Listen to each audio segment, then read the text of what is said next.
Another fun one here. Denver Broncos at the Baltimore Ravens. Ravens favored by 9.5 Sunday at 1 o'clock here. Ravens at 5-3, Broncos at 5-3, but a 9.5 point spread for two teams with the same record, Sam. Yeah, that is kind of funny. Aren't the Ravens at this point, like, other than the Chiefs game in week 1, I mean, that's a disappointment because they were so close. Right. But the Raiders' loss is a disappointment, and the Browns' loss is a disappointment. And they are, I know a lot of teams can say this, but you're talking a handful of plays in that Raiders game. You're talking a couple dropped interceptions, in particular the Kyle Hamilton one. Mm-hmm. Ravens are very close to being a 7-1 team. All your underlying and advanced metrics are what are pushing Baltimore toward this, 10-point, almost 10-point favorites. Yeah, I mean, I think to an extent, some of the results they're just variance and noise. Like, you're going to win games, you're going to lose games. They're going to come down to the bounce of a ball sometimes. And whether a team is 5-3 or 8-0 or 7-1, like it's kind of random. There's obviously over time, there's merit to like how can you close out these games? Can you win? But like, look at the Vikings and Kevin O'Connell's record in these one-score games year on year, right? It's evidence that it isn't necessarily a trait that you're going to do this every single year. I don't think there are that many coaches, if any, who can consistently show that when the game's close, they find a way of pulling it out. Except the Chiefs. Yeah. And maybe it's a player-driven trait more than anything else. Maybe Mahomes is the guy that's able to do that. But the general point being, like, even though they've lost 3 games, I think you can definitely make an argument that Baltimore's best is as good as anybody's best. When they show up and they're playing their best football, they can beat any team in the NFL, and they showed that by going up against the Chiefs and being a toe away from tying the game, et cetera. So, yeah, even though they have the same record, I think it makes sense that they are fairly significant favorites. Now, should they be that heavy favorites, given that Denver's defense is good and Baltimore's defense itself is banged up and maybe isn't as good as it's been previous years? Like, that's a different question. They're also the big game Ravens against good teams. Is this a big game? I mean, against teams with good records, against teams that are supposed to be, battling that for them, in the AFC for playoff positioning, or some of the top teams in the NFC. Again, just going back to last year, in Week 7 last year, they beat the Lions, who were fantastic and were a couple plays away from the Super Bowl. They beat them 38-6 in Week 7 last year. Then down the stretch, the Jags were good at the time. Then they beat them 23-7. They beat the Niners 33-19 on Christmas. They beat the Dolphins, who were competing for the number 1 seed at the time. They beat them 56-19. Not only do they win these big games, they win them with a little emphasis on it. And other than the Chiefs, other than the Chiefs, right? Because they beat the Texans 34-10 in the first playoff game too, and then they go into Kansas City and they didn't look good at all. So the Ravens do seem to have a knack for, in a game like this. I mean, I'm calling it a big game because they're both 5-3. And it's going to be tough for anyone to get the number 1 seed away from Kansas City. But you're talking about battling for, obviously, the AFC North if you're the Ravens, but just general playoff positioning and everything here. So that makes me think the Ravens show up.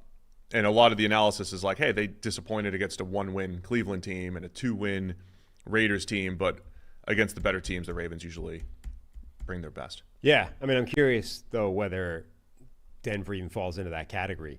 I know they've got the record, but they're almost the inverse of what we were talking about a minute ago with Baltimore. Like, they've maybe won a couple of games that artificially puts them better than they are. Now, the defense is really good, to their credit. I do think this is an interesting matchup because Denver's defense is legit.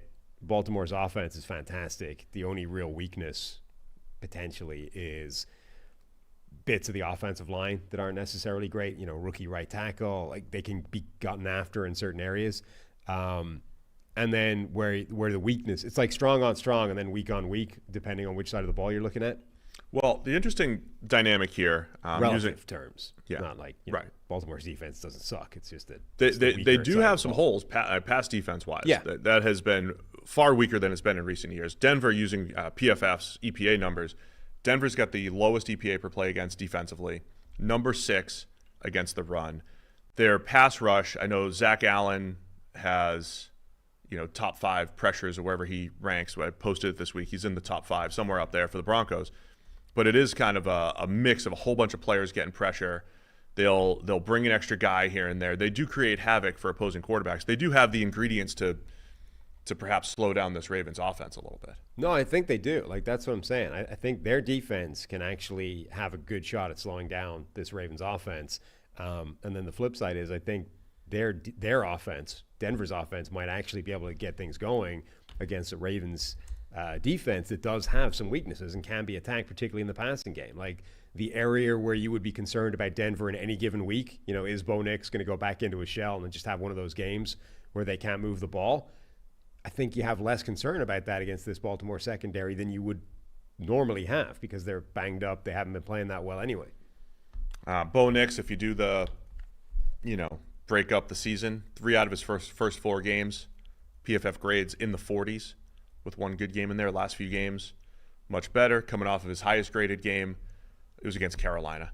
We are getting to the point where I have to go back and research. Remember a couple years ago, the Vikings? The Panthers and when? Yeah, there's the Panthers aren't there yet. There's a point where the Vikings defense 2 years ago allowed 5 or 6 different quarterbacks to have their highest graded game of the entire season against them. Carolina will probably be there by the end of the year. You go back and say, hey, everybody had their best game against the Panthers. So we'll see if Bo Nix can keep the consistency going. I think he's going to have to make some plays down the field, though, against this Baltimore pass defense. So all that said, Ravens by 9.5 here at home against the Broncos. Where are you going with it?